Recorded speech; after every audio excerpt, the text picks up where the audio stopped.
Hello, everyone. Welcome back to a new episode of With Love Soleil. I'm back in Miami. I'm in my temporary-ish place, but I'm very happy to be back here. I'm running my retreat this weekend in case anybody's watching this and wants to do a last-minute sign-up. We have a couple spaces left. It will be here in Miami Friday through Sunday. We have so many amazing things planned. So if it calls to you at all and you want to make the last-minute jump to do it, I fully support that. And as always, let me know if you have any questions about that. The topic for today is something that I've been extracting from having been reading Becoming Supernatural by Dr. Joe Dispenza. So shout out again to Matt, who is my friend here down in Miami, who gave me the book. And interestingly, he gave it to me right before I took this recent trip to Seattle. And so I read it, a good portion of it on the plane on my way over there, and then another good portion of it on the way back. And there's something about being on the airplane that really helps me kind of immediately apply and integrate the practices of this book. And when I tell you, this book is so powerful, the practices and the sort of real time offering of how to apply them right away is really quite game changing. I mean, the truth is actually that a lot of what the book talks about is what I do in my one-on-one sessions, right? It's all about ultimately relieving yourself of who you have been, the energetic habits and patterns and tendencies that you store and stow in your body and in your programming, in your subconscious, and to be so kind of keenly aware of yourself in all of your experiences, and also obviously in stillness, that you sort of relieve yourself of those old patterns, that old way of being yourself as you know it. And then, what he does in the book often is sort of then replace you into the quantum field of infinite possibility and abundance. And it's a really interesting practice, right? Because we spend so much of our day kind of expanding and contracting. And it's relative to the relationship we have to all the things, whether we expand in its direction or we contract. And so, of course, one of the main things that I sort of have been thinking about in the expansion and contraction relationship is money, financial freedom, abundance, all of these sort of like the wealth of your material wealth of your life. And because we live in oftentimes sort of a lack or a scarcity mindset, a lot of times I know with people I work with, when money comes up or the idea of, abundance comes up, there's an automatic sort of retraction. Energetically, they pull away without realizing it, right? So many of us do this, and this is a result of a society that does not say, like, you are abundance yourself, like you are abundance. Like, that's the truth.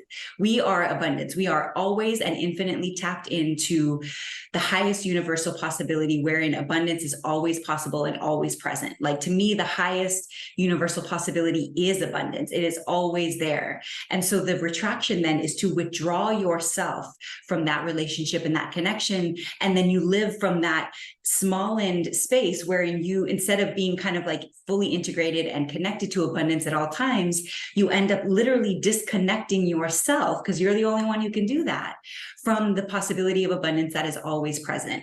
And, obviously money and our relationship to money is just one, aspect of this contraction and expansion. And there are many, another probably major one that I see a lot with people that I work with is relationships, right? Or calling in the right partner, calling in healthy relationships, even friendships. I think because our family of origin, or whomever the family household, say, that we were raised within, plays such a big role in how we relate to other people, that if you grew up in, say, kind of a chaotic environment, or your family origin is somewhat chaotic, or you didn't feel seen by them or understood by them, or you've been, say, the black sheep of your family, there's a lot of dynamics at play in your relationship to your family, and then how that crafted you into someone who either expands in relationship with other people and knows that there's plenty of people who see you and will understand you, and there's plenty of community looking for you too, or plenty of people who you can match with on a soul level and maybe, find romantic relationship with. Or maybe if you didn't have that type of relationship with your, household growing up, then you'd feel this contraction, like nobody sees me, nobody understands me, like which is so valid, right? Because as a kid, if you felt like nobody in your family or nobody around you understood you, it's natural that you're going to be like, well, that must be a, accurate representation of the world at large. And therefore I'm different. Nobody gets me. My gifts aren't understood. They're not valued. They're not seen and respected. They're not honored. Right. And so naturally it's okay. Like, it's totally okay to own that. Yeah, I contract when it comes to relationships, or I contract when I think about the fact that there is a person for me who can love me in all of the ways that I need to be loved and support me in the most healthy and beautiful, divine relationship, divine union possible. Like, that is true. But if you don't believe that, as many of us don't, it took me a very long time to even get to a place where I realized that that's actual, the truth is that there is always the possibility for highly connected, highly healthy, supportive, loving relationships. And if you didn't have that, then you almost have to you almost have to move into a state of sort of delusion to believe that with your 100% track record of your family who nobody understood you, and then you need to come out into reality and be like, you know what, that's, although all those people didn't understand me, I know that there's people who understand me. Like, it's true that there is people who will understand you, but you have to kind of, fake it until you make it a little bit. You have to kind of move into like a little bit of delusional, like, even if your track record is 100% one thing, that against all of those odds, the other is also possible. So that's what this book does. And so obviously I highly recommend the book. I'm not all the way through it yet, but have been doing kind of the practices as I go. And it was really powerful for me to do it on the airplane, maybe because my phone was on airplane mode. So it was just me and the book and the quantum. But feeling and noticing, and so then also integrating into real time, feeling and noticing the expansion and contraction. And, the truth is, we expand and contract all day. I mean, literally the breath is an expansion and a contraction, an expansion and contraction. The universe itself is expanding and contracting, contracting. There's a word for that that I'm not going to remember in this moment, but yeah, it's not there. So the point is that expansion and contraction is very normal. But what we want to do is, like, instead of being like this being sort of our normal expansion and then contraction, a little bit bigger, but mostly small, a little bit bigger, but mostly small, we want to bring that out. So we're like bigger and then just a little bit smaller, and then bigger and then just a little bit smaller, right? So we're sort of widening our atmosphere, our energetic reach, by collapsing storylines and timelines and anything else that keeps you contracting versus expanding. So I invite you into this space, and again, read the book. If you haven't, read the book. If you want to work one-on-one, this is very much what I do. In my work, I literally put people into a lowered brainwave state. This is, in Reiki or energy work, this is what we do. We kind of process things that we're working on, we want to call forward or talk about. And then my work as the practitioner is to kind of lead a meditation where it invites you into a very deep meditative state, into your subconscious ultimately. And then we clear out these old stories, these old programs, the blockages, anything that keeps you from the continuous expansion and keeps you in and frozen in the contraction. But you can do this in real time. My work as a practitioner of this type of work is first and foremost to try to ensure that all of the people who work with me are given the tools to not have to see me forever. Like, that's not what I'm here to see people forever. To me, that would not be ideal. But that I'm helping you, giving you the tools to do this in real time, right? Because again, it's even one thing to see a practitioner and do the work with a practitioner. It's even another thing to sit in stillness and meditate on these practices and do it with your eyes closed and when you're kind of cut off from the external world. And it's a totally different thing to do it in real time. So when you are out and about and money comes up, do you feel yourself immediately small-in? Do you feel I don't even know if small-in's a word, but I've said it a couple of times, so you know what I'm talking about. Do you feel yourself contract when money comes in, or when you start to think about, having to pay rent or what you have to pay? Do you automatically kind of contract in that experience? When you think about calling in the right partner for you, is it like excitement and abundance and like, I know the person exists, I have no doubt about it, you're literally just waiting to find them? Or do you feel this contraction of like, and maybe sorrow or victimization of feeling like you're going to be alone your whole life, or whatever, storylines you've made up in your head? And that's the thing. It's so crazy. And that's what this book has really affirmed for me, is like, whatever you can dream is possible. And it's unrealistic. It's absolutely unrealistic and illogical, which is why to be a true dreamer and visionary, you have to be pretty unrealistic and illogical. Like realism and logic cannot come with you into building out what doesn't exist yet. And that's a major thing to know as a dreamer or a visionary, because the world will try to contract you.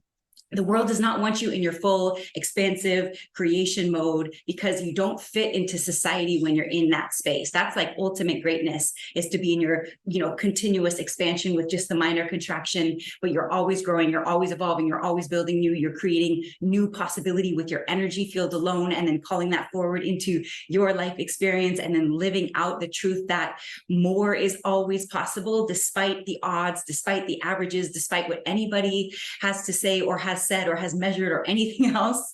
Like all of that is a limiting belief.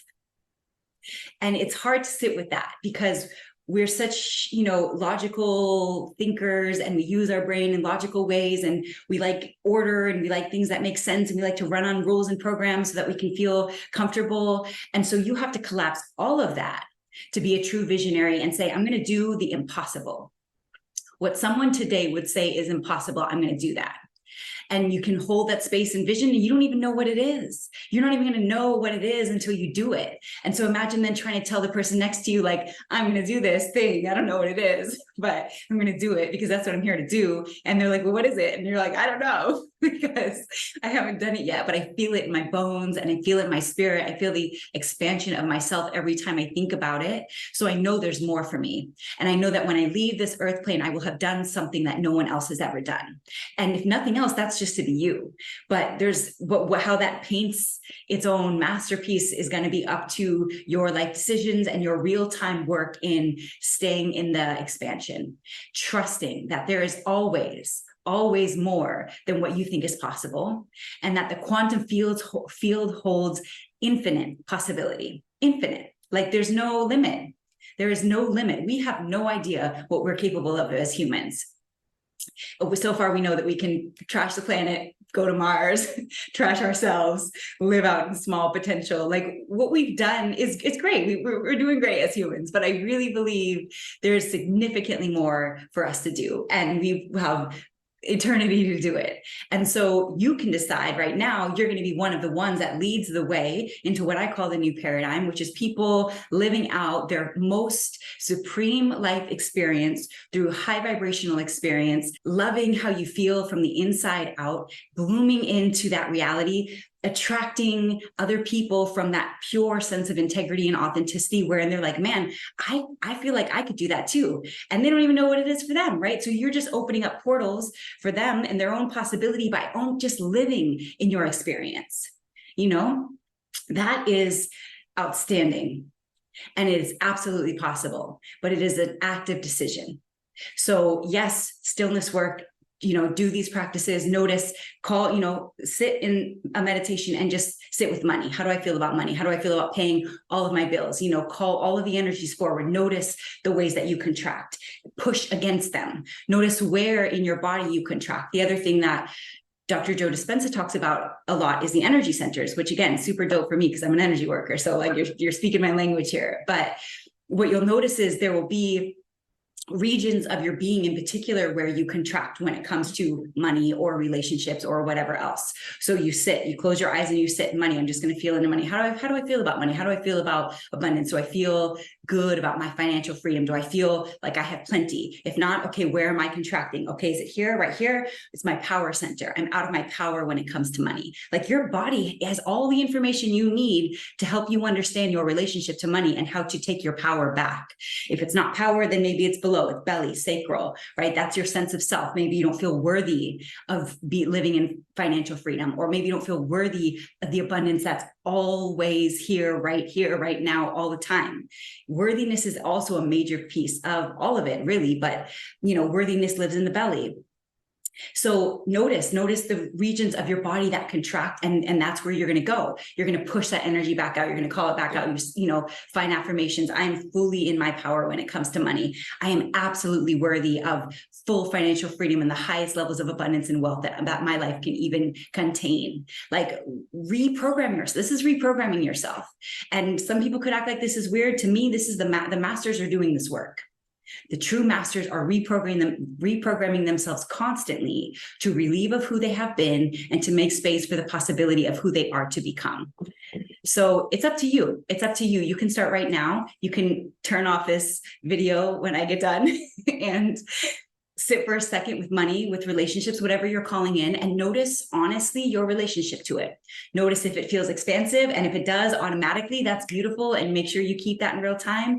If you feel like you shut down or you close off or you feel contracted by a single topic in your brain, this is where the work lives. You know, if you want some support, obviously, I love all of you so much. I'm happy to work with you. You know, if you want to do a little one-on-one work around this, and we can bust some of these contractions open and clear some of the frozen pieces out. But, you know, you can also absolutely do it literally right now when we get done and start practicing it. And then, but the key is real time. When you're out and about, when money comes up, you know, and you think about money or something comes up of like, can I afford something or whatever it is, notice where you go. Do you expand? Like, I absolutely can afford it. And I know that I'm going to call the money in that I need to be able to afford this because this is for my highest good. Or do you go into like, budget, you know, all the like contracting energies, scarcity mindset, the lack, you know, and you're shutting yourself down from the field of possibility. So that's money, that's relationships. Think about relationships. If you're single and you're like, I am ready for my person, notice when you think about it, you know, is it like excited and joyful and like, I know they exist, I know they're near, I can feel them, I'm calling them in, like fully expanded, especially in your heart, right? Because the heart obviously is the love channel. And if not, we sit with it. Okay, relationship, I'm feeling, so what does it feel like to call in my perfect partner where I feel totally supported, where they check all the boxes and more, they feed all the needs I didn't even know I had, like they do everything there. They fragment, expand me in every capacity in which I feel my fullest self when I'm with them. If not that, okay, then where am I blocked? Okay, I feel myself contracting in my heart. Okay, maybe my heart is telling me that kind of love is not possible. Or maybe my heart is not even open to that kind of love, right? We want to open ourselves to what we're calling in. We block ourselves off. Abundance is always here. We block ourselves off from it. Love is always here. We block ourselves off from it. So this is the work. This is the work. This is your homework assignment to feel into this. You know, take a minute when we get done with this video and pick one topic and just sit with it. Notice, does your body contract or expand to it? If it expands, awesome. Keep that same energy. You know, and then as you go into real time, notice we all have fine tuning to do. We all have fine tuning to do. That never ends. And the master knows that. The master knows that you don't get done. You don't get done until you close your eyes, you take your last breath. That's when you're done. And then you go off to something else. So you're never really done. But for this, you know, embodiment, that's the only time you finish. Until then, you're working, you're polishing, you're sharpening, you're fine tuning, you're becoming, you're remembering. So do that. It's exciting. It's fun. It doesn't have to be like crazy heavy, like, I know my relationship to money is heavy. I know my relationship to people is heavy. I know I feel like I struggle in my finding a community or friends or whatever it is. That's okay. And it might feel heavy to realize that, and it sucks. And you have to kind of, you know, hold yourself accountable. But the beautiful piece is that whatever you're struggling with, whatever is heavy now, you're transmuting into light. Just as you go, just by deciding I'm going to expand instead of contract, you are transmuting all of the heaviness, all of the blockages, all of the frozen parts of you into higher possibility, into light, into abundance, into divine potential. Okay? All right. I'm leaving it there. Let me know, as always, questions, comments, thoughts. And if you have any topic requests for me, please do like, subscribe, all the things. Still obviously growing my channel. So I really appreciate all of your continued support. And I will talk to you guys very soon. Much love, everyone.